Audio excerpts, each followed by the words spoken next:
warahmatullahi wabarakatuh. Sebelumnya yang terhormat Ustadz Hakam Failasuf selaku dosen Teknik Fikih pada semester kali ini, kami dari kelompok 1 izin membawakan materi dengan bab Toharoh. Boleh di next.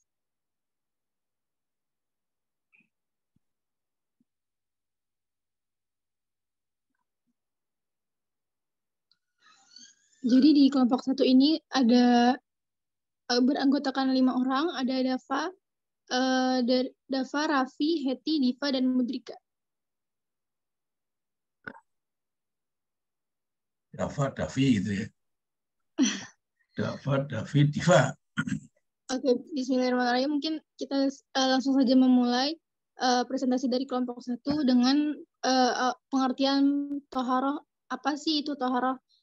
Bisa dijelaskan atau dibacakan oleh teman kelompok 1. Kepada Heti dipersilahkan. Ini kalau ada apa namanya, maaf ya. Kalau ada surat ini, kamu baca ayatnya ya. Oke, Ustaz. Jangan nggak dibaca ayatnya. Kan dapat pahala itu. Dicari Qurannya, misalnya Quran Al-Baqarah 222 itu apa? Innallaha yuhibbul mutatahhirin apa? Yuhibbut tawwabina, ya.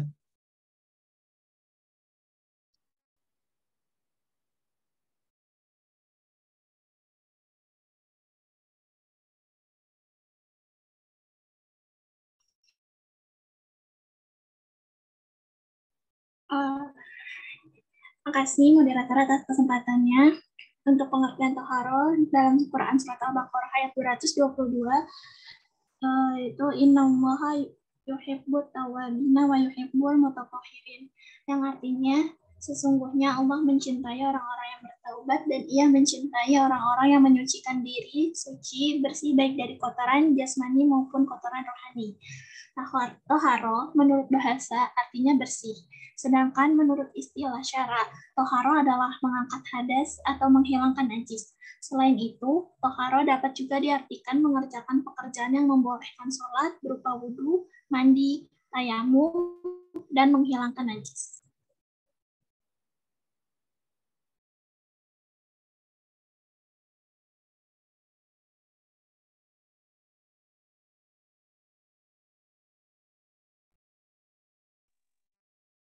Lanjut kepada Ukti Diva mungkin.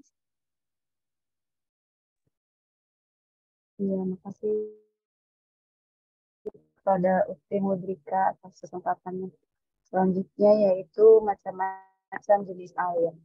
Yang pertama, tahirun mutahirun gairu makruhin wa huwal ma'ul mutlaq. Yang pertama itu ada air yang suci untuk dirinya sendiri dan menyucikan yang lain. Air ini nggak makruh untuk digunakan. Itulah yang disebut dengan air mutlak. Air ini disebut juga dengan air yang nggak ada embel-embel tambahannya. Kayak air sumur masih tetap kita sebut dengan air, maka dia nggak masalah tambahan penyebutannya air sumur. Terus yang kedua, ada tahirun mutahirun makruhun wa huwal ma'ul musyammas. Air yang suci buat dirinya sendiri, tapi makruh buat menyucikan yang lain. Itu air musyammas. Air musyammas ini makruh digunakan pada badan, bukan pada pakaian.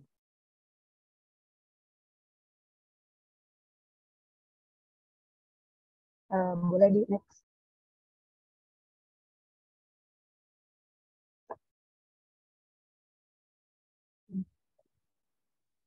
Ya, air musyammas itu air yang terpapar matahari, yaitu air panas akibat pengaruh sinar matahari. Jadi penggunaan air ini itu dimakruhkan secara syariat cuma di wilayah panas dalam wadah yang tertutup, kecuali dari bejana yang dari emas dan perak. Karena jerninya inti dua logam mulia tersebut. Apabila air tersebut dingin, pemakaiannya hilang kemakruhan. Yang ketiga, ada wa tahirun ghairu mutahhirin wa huwal ma'ul musta'mal wal mutaghayyir bima khalaqahu min at-tahirat. Air tahir ghairu mutahhir, air yang suci tetapi tidak dapat mensucikan, yaitu ada air musta'mal dan air yang berubah karena bercampur dengan sesuatu yang suci. Air mustakmal itu air yang sudah dipakai untuk mensuci yang wajib dari hadas atau najis dan kurang dari 2 kulah.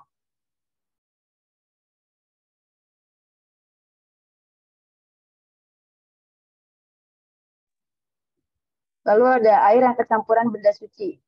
Bila air telah berubah rasanya, warnanya, atau baunya dengan perubahan yang banyak karena tercampur dengan benda suci yang mana air tidak bisa bersinggungan dengannya. Contohnya kayak minyak za'faron, potas, batu kapur, atau celak. Maka air tersebut tidak boleh dipakai untuk bersuci. Adapun kalau misalnya airnya berubah karena didiamkan dalam waktu yang lama, bercampur lumpur, lumut, atau benda-benda yang biasa ada di tempat berdiamnya air dan tempat mengalirnya, maka air tersebut boleh digunakan untuk bersuci. Juga boleh digunakan bersuci apabila air itu berubah sifatnya karena bersinggungan dengan benda suci yang tidak larut dalam air. Contohnya kayak kayu gahru dan minyak wangi yang tidak larut dalam air.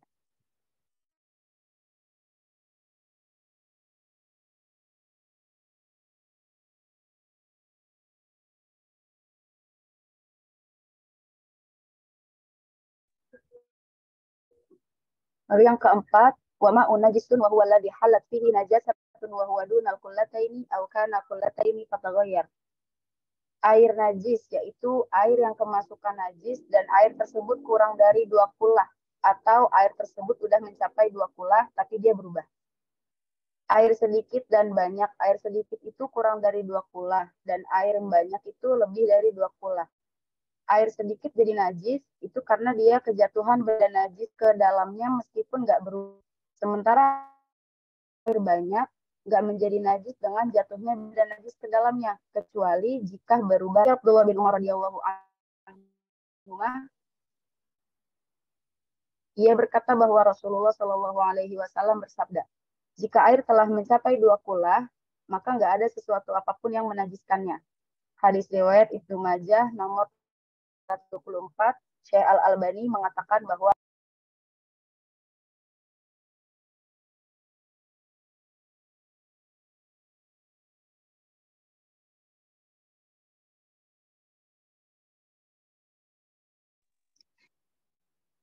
Oke, terima kasih untuk Ustifa. Dilanjutkan ke berwudu dari Humron, bekas budak Utsman bin Affan radhiyallahu anhu. Utsman bin Affan radhiyallahu anhu minta diambilkan air wudhu lalu berwudhu. Dibasuh kedua telapak tangannya 3 kali, kemudian berkumur-kumur dan menghirup air ke hidung lalu mengeluarkannya, lalu membasuh wajahnya 3 kali, kemudian membasuh tangan kanannya hingga ke siku 3 kali, begitu pula dengan tangan kirinya. Setelah itu, ia usap kepalanya lantas membasuh kaki kanannya hingga ke mata kaki 3 kali. Begitu pula dengan kaki kirinya. Dia kemudian berkata, aku pernah melihat Rasulullah Shallallahu Alaihi Wasallam berwudu sebagaimana wuduku ini. Kemudian Rasulullah Shallallahu Alaihi Wasallam bersabda, barang siapa berwudu seperti wuduku ini, kemudian sholat 2 rakaat dan tidak berkata-kata dalam hati atau urusan dunia dalam kedua rakaatnya, maka diampunilah dosa-dosa yang telah lalu.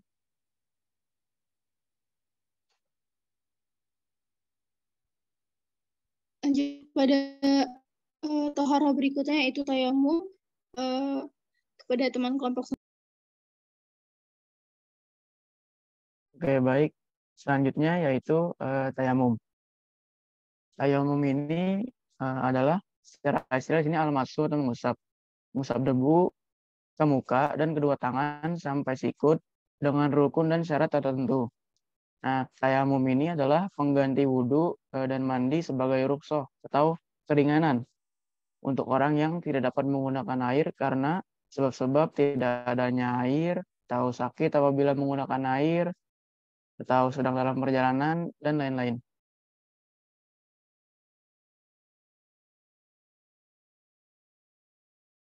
Dalam hadis dari Hudzaifah dari Imam Muslim, dijadikan tanahnya itu sebagai alat untuk bersuci jika tidak mendapati air.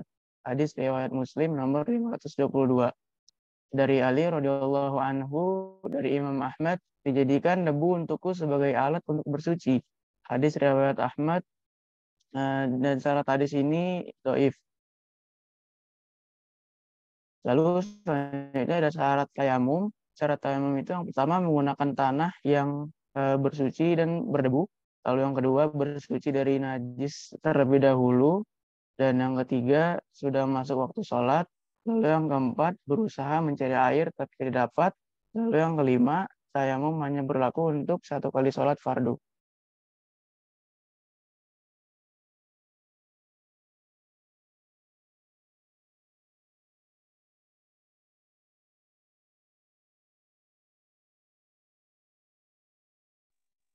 Baik, dilanjutkan oleh Akhirah. Terima kasih, moderator. Selanjutnya ini pembahasan tentang mandi. Baik, mandi itu merupakan salah satu amal ibadah dalam fikih Islam yang bermakna membersihkan seluruh anggota badan dengan air dari kepala sampai kaki dengan cara-cara dan urutan tertentu. Ya, mandi ini ada dua jenis, yaitu wajib dan mustahab. Macam-macam mandi wajib itu ada 6. Yang pertama ada mandi janabah atau mandi junub. Yang kedua ada mandi sehabis menyentuh mayat. Yang ketiga ada mandi jenazah. Yang keempat ada mandi wajib khusus perempuan pada saat haid, nifas atau istihadah. Dan yang terakhir itu ada mandi yang disebabkan oleh nazar, janji atau sumpah, maka wajib hukumnya untuk ditunaikan. Misalnya ada yang bernazar jika melakukan ziarah, maka ia akan mandi terlebih dahulu. Menurut pendapat yang masyhur di kalangan fuqaha, semua mandi yang wajib adalah wajib ghairi. Artinya, ia sendiri tidak wajib, tapi kewajiban itu ada. Selanjutnya ada mandi yang hukumnya sunnah. Sangat banyak macamnya. Namun di antara mandi sunnah yang penting di antara lain itu ada mandi sunnah di hari Jumat, mandi sunnah untuk ziarah, mandi sunnah pada hari-hari yang mulia seperti Idul Fitri, Idul Adha, Idul Qadir, dan lain-lain. Yang terakhir ada mandi sunnah pada malam-malam Ramadan. Selanjutnya itu memandikan jenazah. Memandikan jenazah adalah proses yang pertama kali dilakukan dalam memulasara jenazah sebagai tindakan memuliakan dan membersihkan tubuh si mayit. Tentunya ada aturan dan tata cara tertentu yang mesti dilakukan dalam memandikan mayit. Secara teknis, Dr. Mustafa Alvin menjelaskan cara kedua ini sebagai berikut. Jenazah diletakkan di tempat yang sepi, di atas tempat yang tinggi seperti papan kayu atau lainnya dan ditutup auratnya dengan kain. Orang yang memandikan memposisikan jenazah duduk di sedikit miring ke belakang dengan ditopang tangan kanannya. Sementara tangan kirinya mengurut bagian perut jenazah dengan penekanan agar apa yang ada di dalam perut keluar. Lalu yang memandikan membungkus tangan kirinya dengan kain atau sarung dan membasuh lubang depan dan belakang si jenazah. Kemudian membersihkan mulut dan hidungnya lalu mewudukannya sebagaimana wudunya orang hidup. Boleh di next. Membasuh kepala dan muka si mayit atau jenazah dengan menggunakan sabun atau lainnya dan menyisir rambutnya bila memiliki rambut. Bila ada rambut yang tercabut, maka dikembalikan lagi ke asalnya untuk ikut dikuburkan. Membasuh seluruh sisi kanan tubuh dari yang dekat dengan wajah, kemudian berpindah membasuh sisi badan juga dari yang dekat dengan wajah. Kemudian membasuh bagian sisi kanan dari yang dekat dengan tekuk, lalu berpindah membasuh sebagian kiri dari yang dekat dengan tekuk. Dengan cara itu semua, orang yang memandikan meratakan air ke seluruh tubuh si mayit. Ini baru dihitung 1 kali basuhan. Disunahkan mengulangi 2 kali lagi sebagaimana basuhan tersebut hingga sempurna 3 kali basuhan. Disunahkan pula mencampur sedikit kapur barus di akhir basuhan bila si mayit bukan orang yang sedang ikhram. Baik, saya kembalikan ke moderator. Kesimpulannya dibacakan, toharoh harus melakukan seorang muslim atau muslim. Karena kenapa? Selain berfungsi untuk toharah tadi itu membersihkan dan mensucikan dari hadis ataupun najis, nah semua itu telah Allah dan Rasulnya atur dan wajib untuk umat Islam ikuti agar ibadah kita juga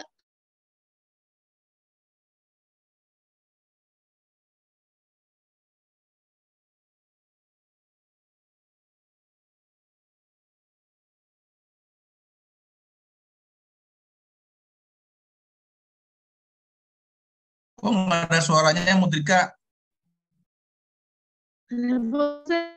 Suaranya nggak ada. Ada, Ulang. Ustaz. Oke, diulang. Oke.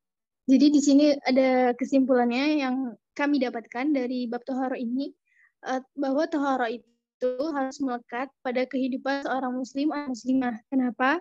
Karena toharo itu berfungsi untuk selain berfungsi untuk membersihkan atau mensucikan dari hadis ataupun najis. Nah, semua itu telah Allah atur dan Rasulnya untuk umat Islam dan wajib diikuti agar apa? Agar ibadah yang kita kerjakan juga dapat diterima oleh Allah Subhanahu wa taala. Jadi seperti itu. Oke. Mungkin ada Oke. pertanyaan? Ini ada beberapa referensi, boleh di next juga slide-nya. Oke, itu tadi pemaparan dari teman-teman kelompok 1. Dari yang lainnya mungkin jika ada pertanyaan bisa disampaikan kepada kelompok 1 apabila ada hal-hal yang kurang jelas atau masih bingung seperti itu. Mungkin bisa dibuka untuk diskusi bersama dengan kelompok 1 dan juga dengan Ustadz Hakam. Siap. Ayo. Mungkin Siapa 3 yang mau orang nanya? dulu. Tuh, ada Imadul Hamdi. Oke, kepada Ahli Imad boleh dipersilakan. Baik, sebelumnya terima kasih atas Jelas. Oke, baik. Ana Imadul Hamdi dari kelompok 2 izin bertanya terkait mandi. Tadi kan macam-macam tohara ada banyak tuh, tapi ini pengen nanya tentang mandi. Tadi dengar di mandi yang sunnah itu ada macam Idul Adha, Idul Fitri, sama Idul Qadir. Ana baru dengar istilah Idul Qadir itu seperti apa, boleh jelaskan nggak? Jadi cara mandi sunnah itu seperti apa? Apakah sama seperti mandi pada umumnya atau kayak gimana? Terus satu lagi, Ane pernah punya teman di pondok yang dia itu kalau misalkan punya tanggapan nih, punya prinsip kalau udah mandi nggak usah wudhu sebelum sholat gitu. Jadi kalau udah mandi dia nggak usah wudhu lagi. Jadi pengen tahu pendapat kelompok 1 tentang hal itu seperti apa. Sekian dari Ane, terima kasih. Dikembalikan lagi ke Ukhti Mudrika. Oke, terima kasih atas 2 pertanyaannya untuk Akhi Hamdi. Mungkin dari teman-teman yang lain, ada pertanyaan yang lain? Ya, silakan. Ayo. Pada Ukti Farangeli dipersilakan. Oke, terima kasih atas kesempatannya. Farangeli. Assalamualaikum warahmatullahi wabarakatuh. Perkenalkan, saya Farangeli dari kelompok 4. Izin bertanya, untuk tadi sempat dijelaskan untuk air wudhu itu kan tidak boleh air yang suci, yang air yang terkena matahari dalam wadah tertutup itu kan itu ya. Tadi gimana penjelasannya? Gak suci ya? Ya nggak sih? Benar nggak? Apa keliru? Mungkin boleh dilanjut dulu pertanyaan. Oke. Nah, kalau misalnya di keran terbuka yang kena matahari langsung itu kan panas tuh. Itu sama nggak hukumnya atau kayak gimana? Kayak gitu. Oke, terima kasih atas pertanyaan. Ada lagi yang ingin bertanya? Baru dua. Imadul Hamdi sama siapa tadi? Kok hilang? Sama Farah Anjeli. Farah Anjeli. Iya. Ya. Mungkin yang lain nih nggak pada buka kamera nih, kenapa?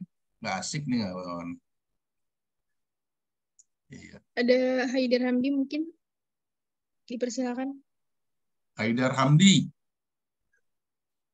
Sebelumnya HP-nya udah bagus, Haidar Hamdi. Ya, Ustaz. Haidar? Udah, Ustaz. Baru, Ustaz. Baru dia kemarin. Oh, baru beli? Baru dibenerin, Ustaz. Oh, kirain kalau ini saya kasih kamu. Boleh, Ustaz. Oh, boleh. Iya, saya pikir rusak. Udah jadi, nggak jadi dibeliin. Oke. Ya, saya izin bertanya, misalkan hadas besar ya, sementara lagi kayak di suatu daerah lagi kekeringan nih, sementara nggak ada air, sekalinya ada air paling kurang dari seember tuh gimana hukumnya? Sebelumnya terima kasih. Oke, terima kasih atas pertanyaannya. Ustadz izin berdiskusi terlebih dahulu karena sudah ada 3 pertanyaan Siap. dan teman-teman. Oke, Ustadz. Siap.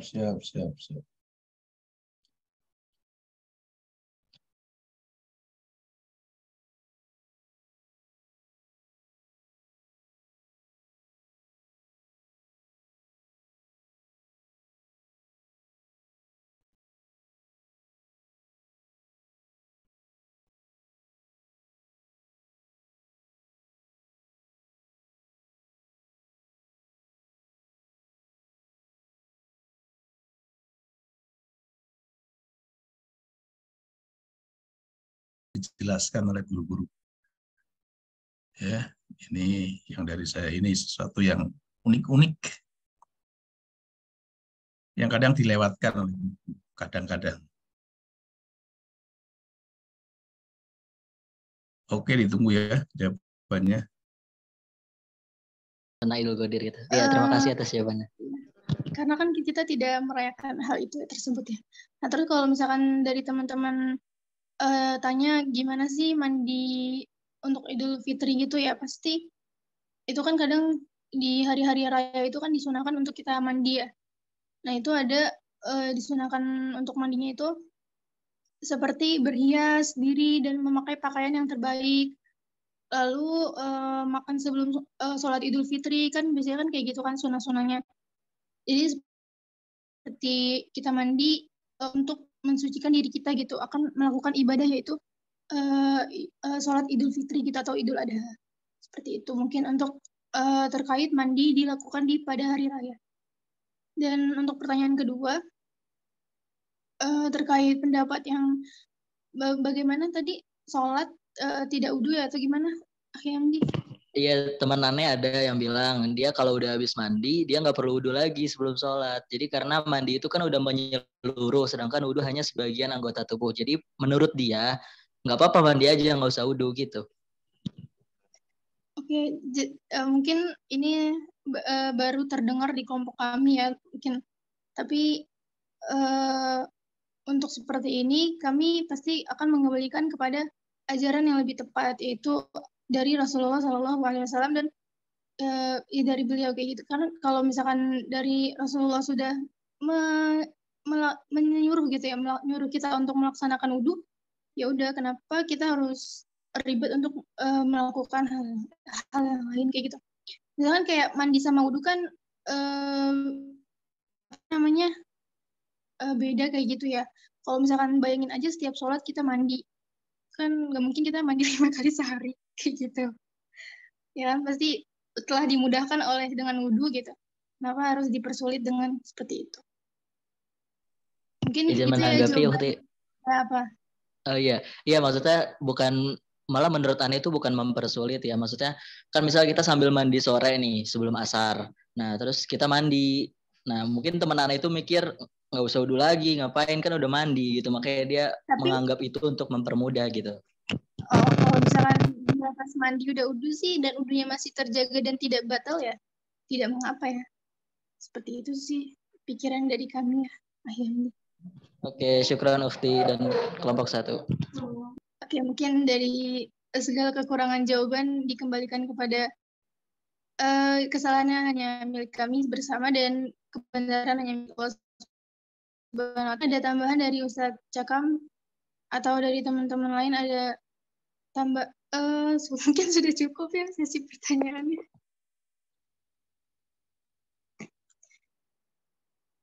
Kepada Ustadz Cakam apa ada tambahan Ustadz? Tentang ya jawab pertanyaan dari teman-teman yang lain. Pertanyaan dari teman-teman yang tadi tuh.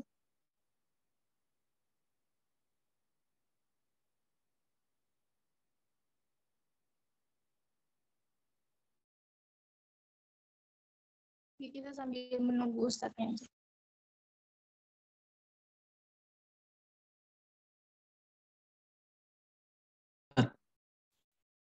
Tadi nggak mau wudhu ya, cuman mau apa tadi? Mau mandi aja gitu? Enggak, lagi punya hadas, Ustaz. Terus kita lagi kekeringan, Ustaz. Terus gitu. gimana, Ustaz? Sementara udah waktu masuk sholat. Gitu, Ustaz. Iya. Oke. Ini sudah semua. Yang lain kadang nanya, ini kenapa nggak dinyalain sih ya? Yang nanya cuma Dava, Raffi, Rara. Iya, saya nggak nyalain karena saya tadi pergi sebentar. Sebentar aja. Iya. Satu lagi.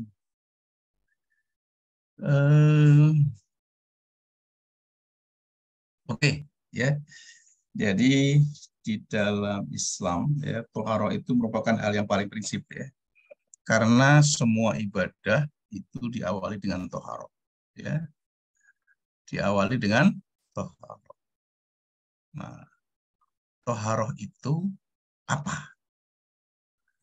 Nah, toharoh itu syaratnya pertama dengan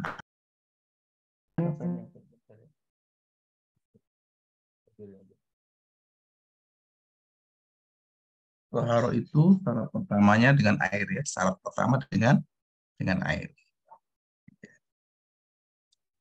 Kalau enggak ada air, baru boleh dengan debu atau batu, ya. Debu atau batu. Ya. Debu dulu, ya. Nah, batu nanti kalau untuk urusan yang istinja misalnya kan. Nah, pertama dengan air. Nah, air itu karakternya itu ada banyak di situ kan. Nah, yang boleh untuk wudhu itu adalah air mutlak. Ya, air yang maksudnya bukan wudhu ya, yang boleh untuk bersuci ya itu adalah air mutlak. Ya, air mutlak. Ya. Nah, air mutlak itu seperti apa? Nah, pertama air yang tadi dibilang ya seperti air laut, air yang sifatnya asli, yang sifatnya alami, ya, yang sifatnya alami, yang belum diolah, yang belum kecampuran.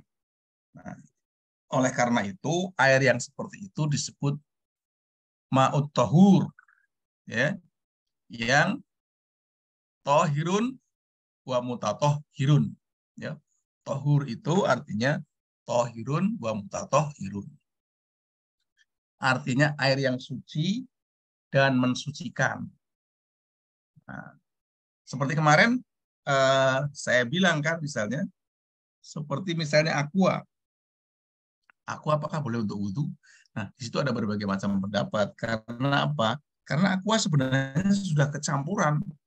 Kecampuran dengan apa? Kecampuran dengan apa namanya?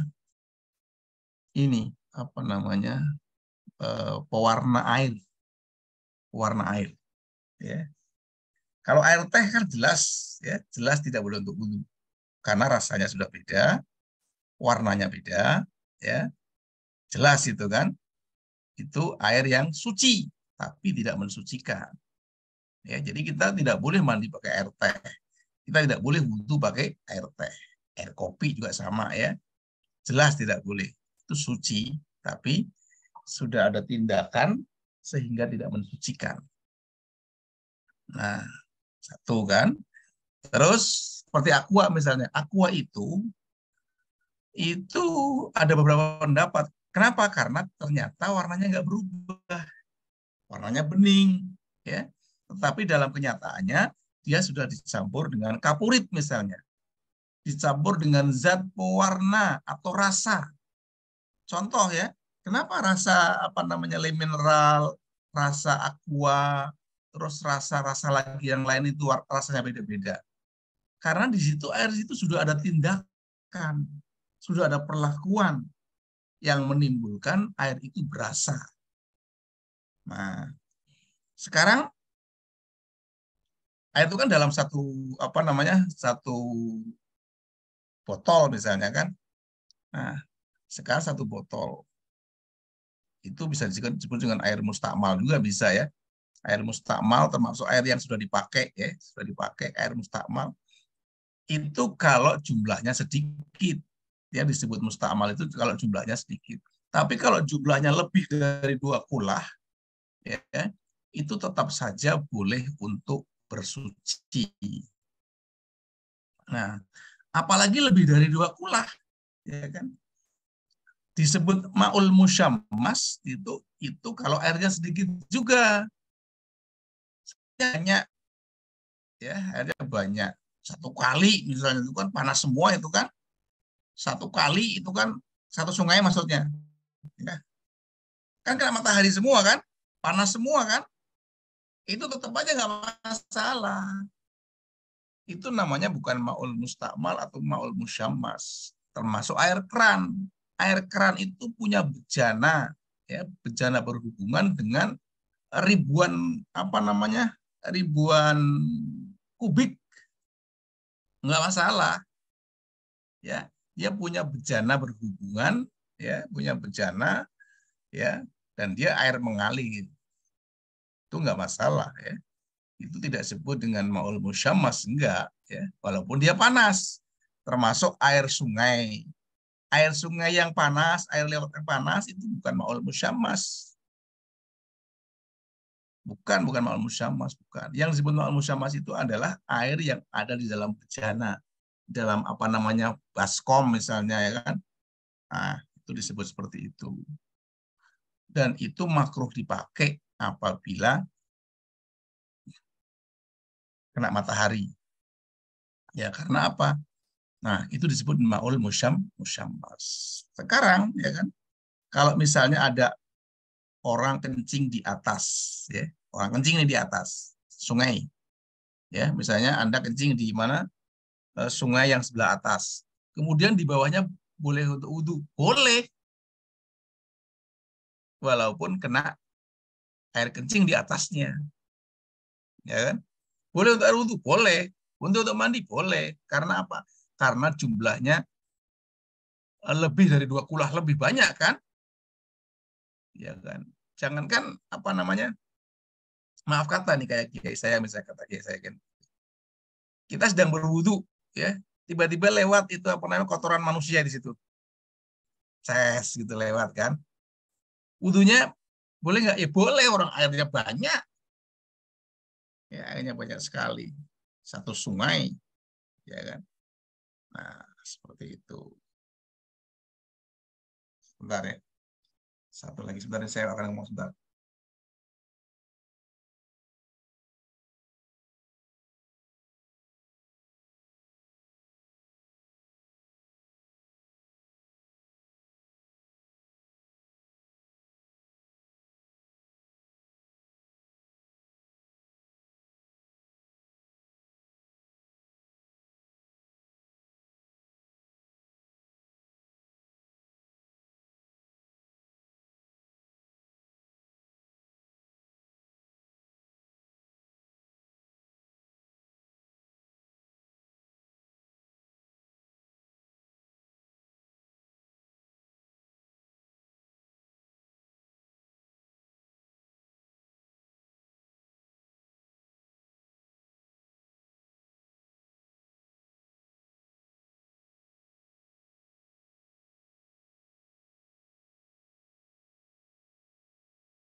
Untuk air, ya, untuk air tadi, kalau misalnya 2 kulah, ya, air yang sudah mustakmal pun jika 2 kulah lebih, ya, 2 kulah lebih, itu boleh saja untuk berwudu, boleh saja untuk bersuci maksudnya, ya. Nah, apalagi air keran yang hubungannya dengan banyak sekali air kan, Nah, itu tidak disebut ma'ul musyammas. Ya. Karena apa? Karena dia punya hubungan dengan air yang di mana-mana, ya kan? Yang di atas apa namanya tower yang di mana-mana itu kan. Seperti itu. Ya. Oke, ya. Jadi kalau untuk aqua, ya kan, kalau Anda orang yang berhati-hati, sebaiknya tidak untuk berwudu. Tapi kalau untuk berwudu pun di situ makruh, karena apa? Air itu sudah ada tindakan, ya. Air itu sudah ada tindakan yang berupa apa namanya dicampur dengan rasa, ya. Walaupun airnya tidak berubah warnanya, ya nggak berubah warna, kecuali seperti teh, seperti kopi, ya seperti apa kan berubah warnanya. Tapi kalau aqua kan nggak berubah, ya. Tetapi sebenarnya di sana sudah ada tindakan mencampur kaporit dengan mencampur apa namanya zat pewarna air dan penyegar air. Terbukti itu rasanya beda-beda, ya kan? Anda minum mineral, Anda minum apalagi misalnya fit atau minum aqua, mana yang paling enak? Beda-beda rasanya kan? Dina beda, beda nggak Dina? Beda, Ustadz. Beda rasa ya, rasanya beda. Nah, terus yang ke berikutnya nih ya, sebentar. Tadi ada pertanyaan ya. Nggak usah wudhu kalau udah mandi. Iya. Nggak usah wudhu kalau udah mandi. Itu ada syaratnya tapi. Ya. Syaratnya pertama niat. Ya, niat itu penting. Nah, niat itu penting. Dan wudhunya, wudhu itu kan tidak boleh apa namanya, tidak boleh diacak. Artinya kaki dulu, terus mukanya belakangan. Boleh nggak? Hah? Nggak boleh kan? Pertama niat, ya kan? Dan biasanya Anda harus meniatkan, ya. Kalau umpama yang mau boleh ini kan, yang mau boleh istilahnya orang yang tidak usah wudhu cukup mandi saja, itu boleh saja tapi dengan syarat pertama niat, kemudian harus mengurutkan, ya, mengurutkan niatan itu, ya, sesuai dengan urutan wudhunya. Contohnya misalnya ketika kalau guru saya misalnya mencontohkan mandi di sungai dengan menceburkannya begini. Ya, mandi dari atas dulu. Nggak usah wudhu, boleh, ya. Itu, tetapi tidak dianjurkan. Ya, tidak dianjurkan. Orang airnya banyak, kenapa sih nggak mau wudhu? Ya kan? Nah, airnya banyak, kenapa sih nggak mau wudhu? Dan wudhu itu sendiri itu mempunyai apa namanya, mempunyai dampak positif yang sangat luar biasa, ya, dampak positif yang sangat luar biasa, ya. Contohnya misalnya sunah-sunahnya, ya, dengan istinsyak, ya, istinsyak itu artinya menghirup air, ya, itu termasuk membersihkan, ya, membersihkan semua debu-debu, semua virus-virus, semua kuman-kuman yang ada di rongga hidung, ya. Itu nggak kena virus corona nanti kan Anda, ya kan? Itu air wudhu, ya. Terus berkumur, ya, berkumur. Sebelum apa namanya wudhu juga Anda membersihkan tangan dengan memijit-mijit, itu luar biasa. Iya. Nah, terus seluruh muka. Muka ini, ya, muka ini adalah yang kelihatan dari depan. Orang yang botak misalnya seperti Ustadz Hambali misalnya kan, apakah harus semuanya? Kan enggak kan? Nah, harus sebatas depan semuanya. Ya, wudhu, ya. Nah, kemudian tangan itu sampai sini, ya, sampai siku. Ada banyak perempuan yang kadang tangannya nggak sampai siku. Ya, kenapa saya katakan perempuan, karena yang sering pakai baju ketat itu perempuan. Ya, kalau cowok sih enggak ya, enggak biasa pakai ketat cowok itu kan. Pakainya yang gombrang-gombrang aja cowok itu kan. Kecuali kalau pakai yang baju yang ketat juga ada sih ya. Nah, itu harus sampai sini.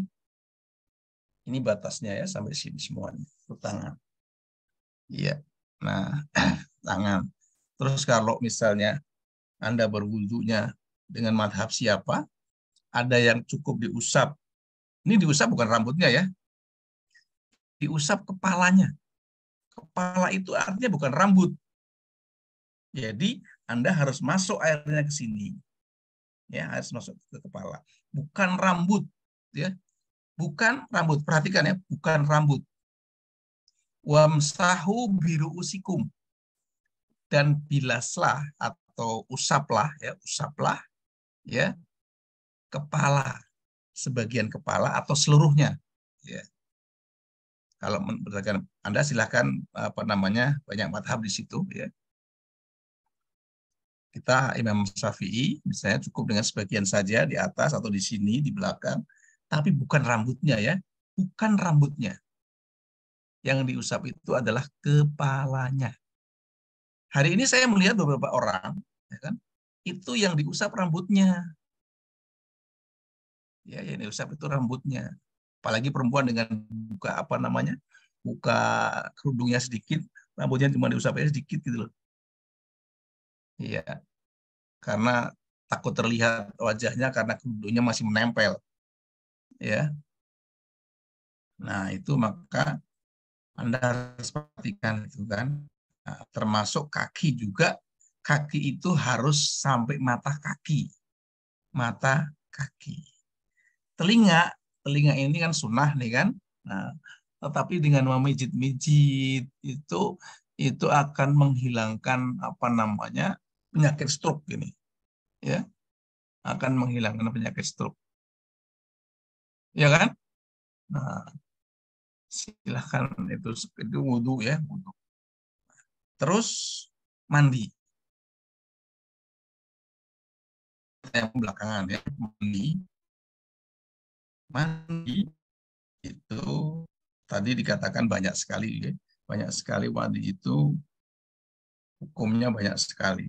Cara banyak sekali ya. Mandi sunnah, mandi wajib lah ya, mandi sunnah, mandi wajib. Nah, mandi sunnah itu katakanlah kita mandi sehari-hari ya.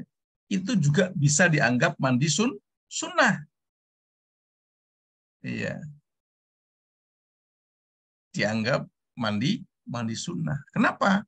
Ya karena memang untuk membersihkan diri itu juga bagian dari sunnah.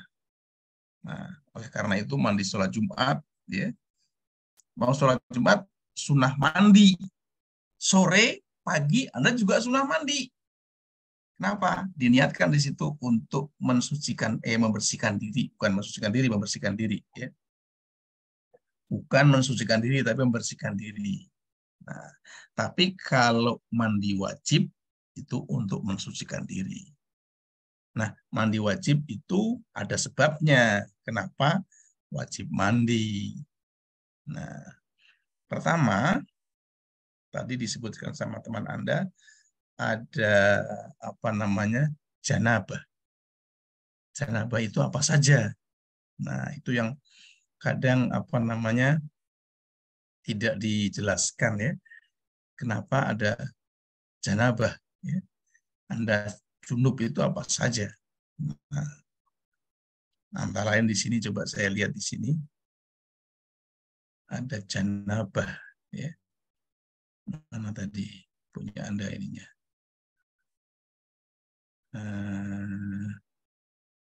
Ya, junub ya.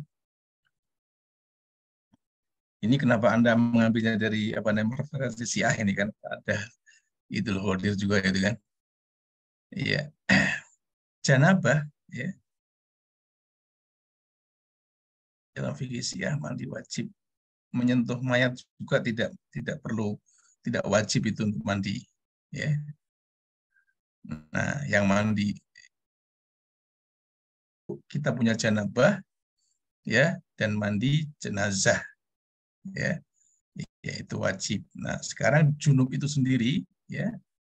Nah, itu termasuk apa namanya kata junub di sini, ya. Di sini coba ini saya share screen ya.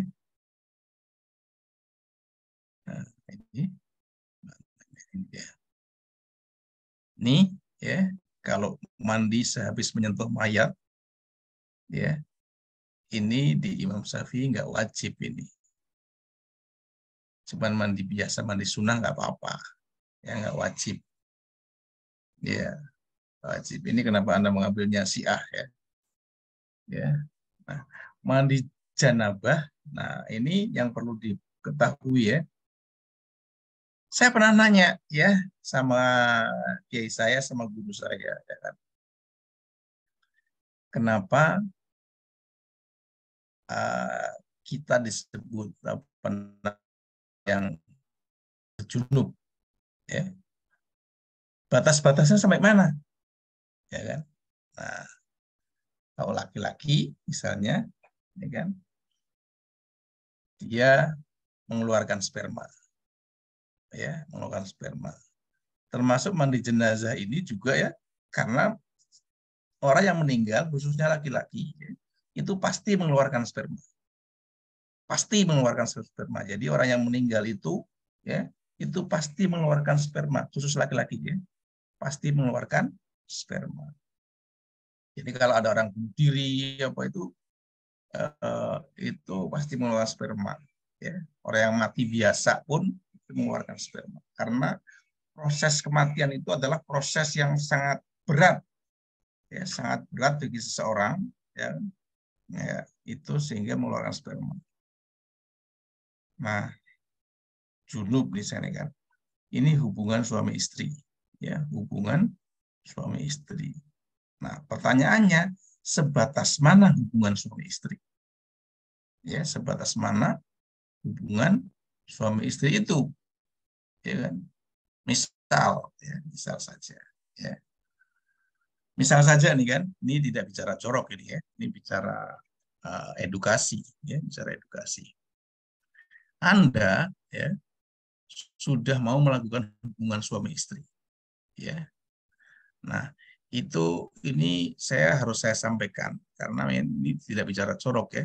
Jadi misalnya alat kelamin laki itu sudah menempel pada alat kelamin perempuan, ya. Sudah siap dimasukkan, ya, siap dimasukkan.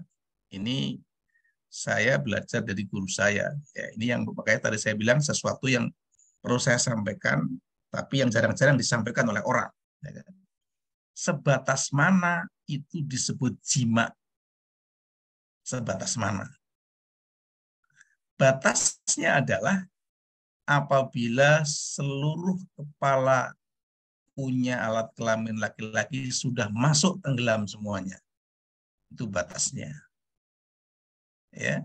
Jadi kalau kepala dari seorang laki-laki atau alat kelamin laki-laki itu sudah masuk tenggelam, ya, itu pun yang baru disebut dengan zina.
Ya, wifi-nya mati.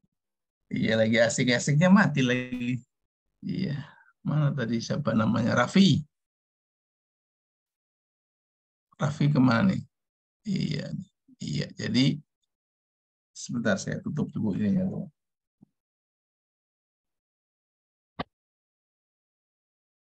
Ya, itu batas janabah ya.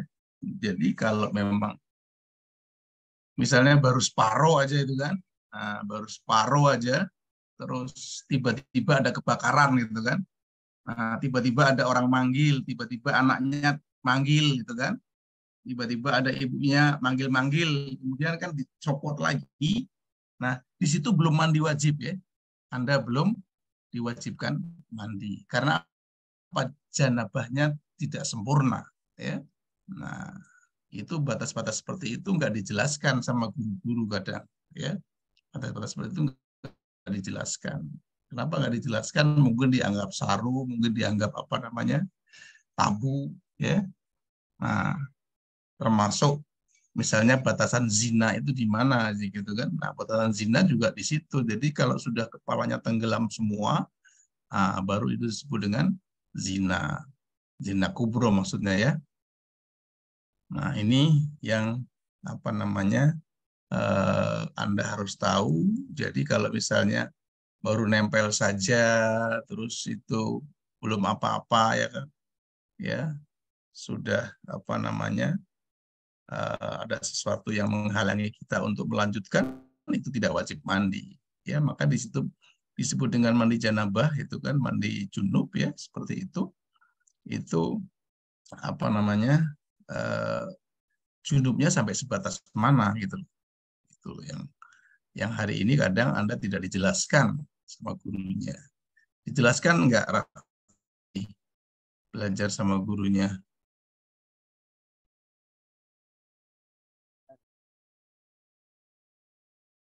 Raffi, Ya Ustaz.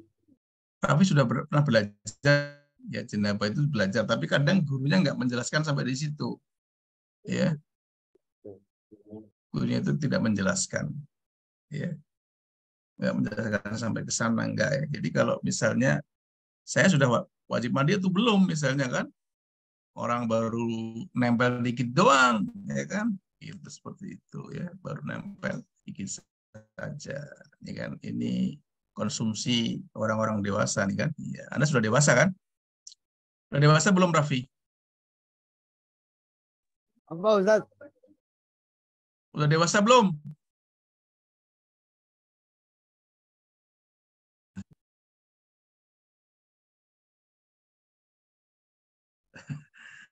Belum ya, belum dewasa ya?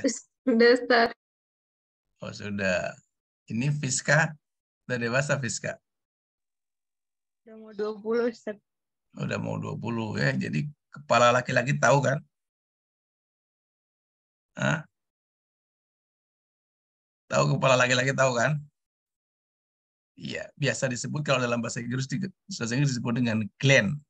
Ya. Iya, kalau dalam apa namanya, di bahasa Arab namanya sebentar, hasyafah. Iya, hasyafah. Iya.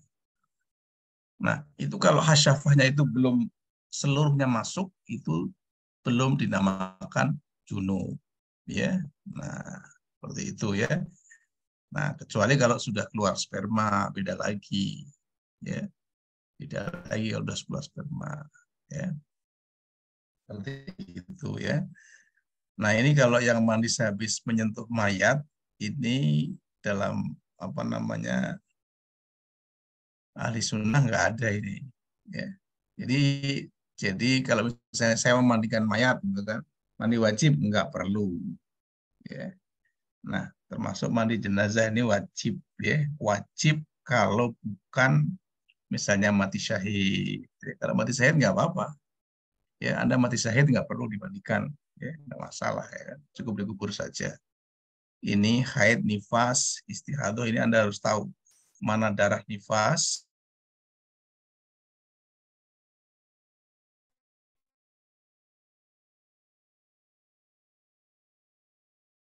mana darah haid, mana darah istihadah. Nah, batasan istikhadah. Ya. Ada orang yang apa namanya, kenapa batasan ini penting bagi Anda? Ya kan? Karena ada hubungannya dengan sholat. Ada hubungannya dengan sholat. Orang yang haid dan nifas itu tidak diwajibkan sholat.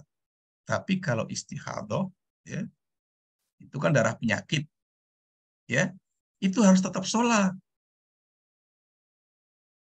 Ya, harus tetap sholat. Jadi Anda harus tahu nih wanita ini, mana haid, mana nifas, mana istikhadah, ya kan? Nah, ada misalnya orang yang pendarahan misalnya kan, pendarahan. Dia tetap sholat. Karena dia bukan nifas, karena dia bukan apa namanya, haid. Ya, dia istikhadah, itu darah penyakit. Nah, adapun pas sholat keluar darah, ya tinggal dibersihkan. Anda bisa pakai pampers atau bisa pakai apa namanya, pembalut, ya. Seperti itu. Nah, jadi Anda harus tahu konsep dari haid itu apa, dan batasan-batasan haid itu macam-macam. Ya, batasan haid itu ada yang sekali aja, ya, sekali apa namanya, sekali keluar sudah namanya haid sudah, ya. Terus ada yang 3 hari, ada yang seminggu, sampai paling banyak berapa hari? Halo, Anda belajar paling banyak berapa hari? 15 hari, 15 malam. 15. Nah, berarti selebihnya itu adalah istikhadah. Kalau Anda, ya, punya apa namanya, darah yang keluar selebihnya dari ukuran haid, itu berarti adalah istikhadah. Nah, oke, ya kan? Kemudian di sini mandi. Mandi itu, mandi disebabkan karena nazar itu juga ini tidak, ya. Ya, nggak ada. Mandi, nggak ada ini. Ya, ini menurut orang Syiah ini dalam fikih Syiah, makanya kenapa harus Syiah gitu kan? Nah, itu kita cari yang Ahlussunnah wal Jamaah saja, ya. Mandi sunnah hari Jumat dan mana aja, ya kan? Nah, itu Idul Fitri dan sebagainya. Mandi sunnah dengan mandi biasa itu sebenarnya sama saja, ya, sama saja. Tergantung diniatkan atau tidak, ya. Ketika Anda mandi biasa, tapi Anda memang berniat untuk apa namanya, membersihkan diri karena sunnah, ya kan? Nah, itu namanya mandi sunnah. Sekarang bedanya apa sih mandi sunnah dengan mandi biasa dengan mandi sunnah hari Jumat? Nah, sekarang kalau misalnya mandi itu karakternya sama, ya, karakternya sama. Termasuk misalnya ketika mandi wajib juga karakternya sama, mengguyurkan air, ya, mengguyurkan air ke seluruh tubuh, ya kan? Sama itu, ya, dengan diawali dengan sebelah kanan dan diawali dengan wudhu misalnya. Nah, diawali dengan wudhu, itu karakter mandi itu sendiri sama, ya. Dengan apa? Dengan air tadi kan, air yang sudah bersih, yaitu suci, mensucikan, ya, mensucikan. Kita sampai jam berapa ini? 40 ya? Halo? Ini udah lewat ya? 14.20. Oh, 20 ya? Oh, kelewatan tadi soalnya. Ini sih mati-mati juga, ya. Nah, ini Anda bab toharoh itu merupakan bab yang paling penting dalam ibadah, ya. Jadi Anda harus hati-hati, ya, untuk urusan toharoh. Ini harus hati-hati. Karena ini adalah pangkal ibadah. Ya, ini adalah pangkal ibadah. Jadi Anda mau sholat, mau apa, pangkal ibadahnya adalah toharoh. Kalau toharohnya sudah salah, ya salah kesana-sananya. Ya. Jadi fikih yang utama atau pangkal ibadah yang utama itu adalah toharoh. Oke, mungkin sampai di sini dulu, ya. Ini untuk menjelaskan toharoh. Nanti kalau ada yang mau tanya, silahkan. Ada yang mau tanya? Anda apa namanya, jangan ambil yang apa namanya, referensi Syiah, ya. Kalau hanya sekedar referensi bacaan boleh, ya, tapi jangan dijadikan referensi untuk sebuah apa namanya,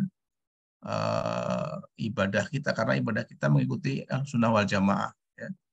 Bukan Syiah, ya, sebagai pengetahuan. ya, sebagai pembanding juga nggak masalah ya.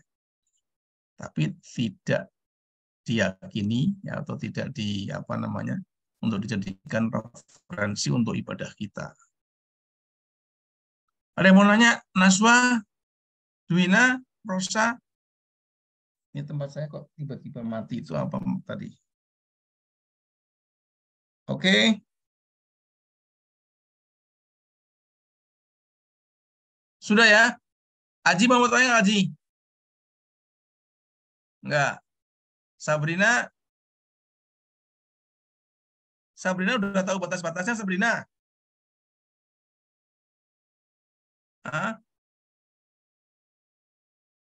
Sabrina dengar nggak? Dengar, Ustaz. Dengar ya. Tahu batas-batasnya junub, tahu kan? Halo? Iya, Ustaz. Iya, Ustaz. Ya, itu batas-batasnya itu yang kadang tidak dijelaskan sama guru fikih. Nggak dijelaskan ya.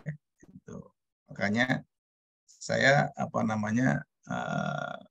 istilahnya harus menjelaskan itu kan. Oke, ya sampai di sini dulu mungkin ya, jumpa kita. Ilahuna naktafi. Wassalamualaikum warahmatullahi wabarakatuh. Waalaikumsalam. Waalaikumsalam warahmatullahi wabarakatuh. Syukran, Ustaz.